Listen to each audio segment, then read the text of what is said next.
Hi, everyone. For this week's Chatting with Chris, I'm going to go a little long because I wanted to start discussing a big idea.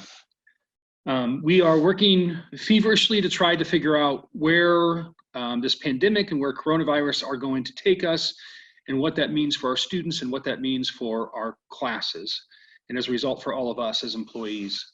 So I want to start to share with you the big idea that we're beginning to think about, but I want to caution you, this is only a high level plan. Your minds might immediately go to what does this mean for this and what about that and what about this and oh, did we think about this? And I'll be honest with you, the answer to all those is no, we haven't. So what I'm trying to do today is share the big idea with you and ask for your feedback almost immediately, because if we don't see any major objections to this, we're going to immediately start to implement this and we're going to figure out all of those details as we go, much like most of our students have been doing as they finished out their spring classes. All right, so it starts with this. Clint and I met with the superintendents last week and just wanted to assure them that we're going to be here for their students, even if MCC weren't part of their original plan. And we really approached it from, we're going to be flexible to meet that student's needs. So you tell us when you want to learn and how you want to learn. So the when is simple. We tend to think of just a full semester, but we're going to build 12-week classes so we can take people who want to start in September. When we're going to also build second 8 weeks so we can take people who want to start, I guess it'd be sometime in October.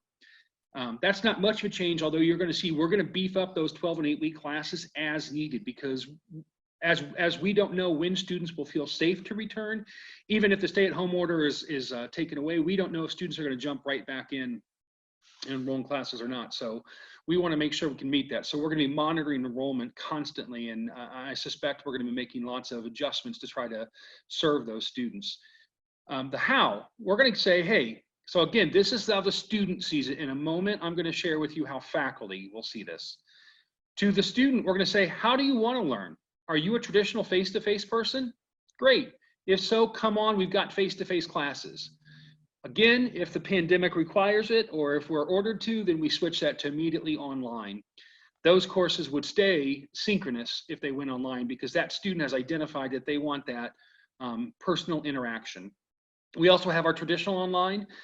That would not be a big change, although we do expect we're going to see an increase in online enrollment because students are not going to want to jump right back into being surrounded by people.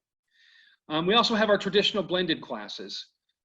So that's where you're sometimes online and you're sometimes face-to-face. The new one here is the flexible blended. The term is confusing. Flexible is about the student. It gives the student the flexibility how they want to interact with that course. So in that model, the teacher shows up in the classroom, if the campus can be open, and lectures and teaches whoever the students are in front of them. At the same time, we have a computer or a camera of some sort that's capturing that in live time.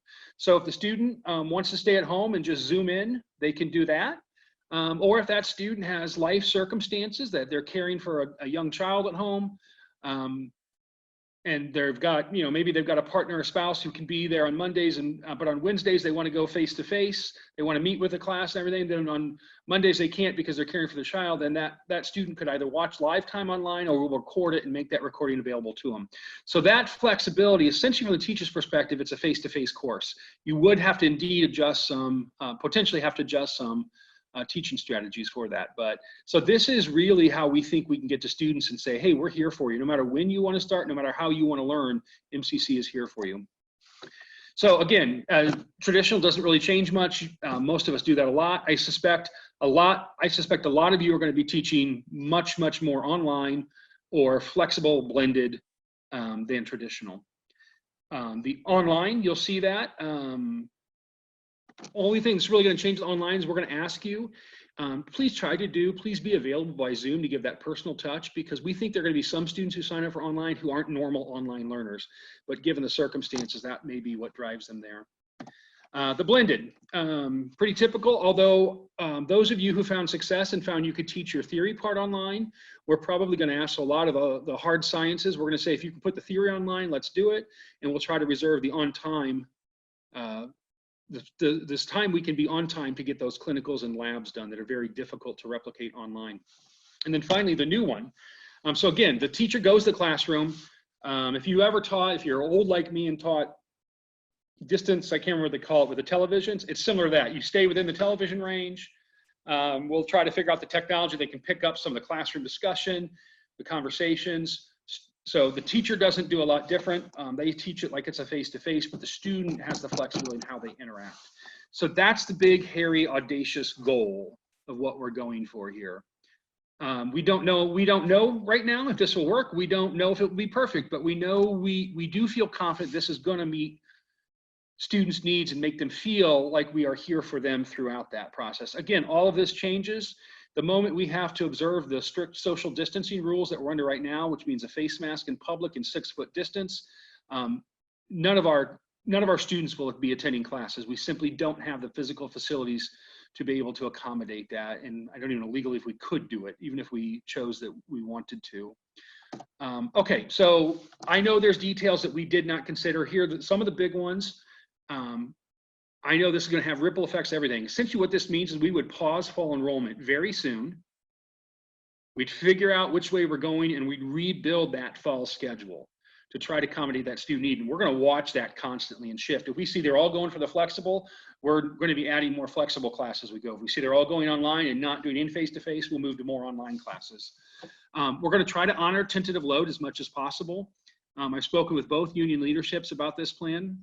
And the answer is, I don't really know, but we will do our best to try to make sure that people get the typical loads that they were expecting for the fall.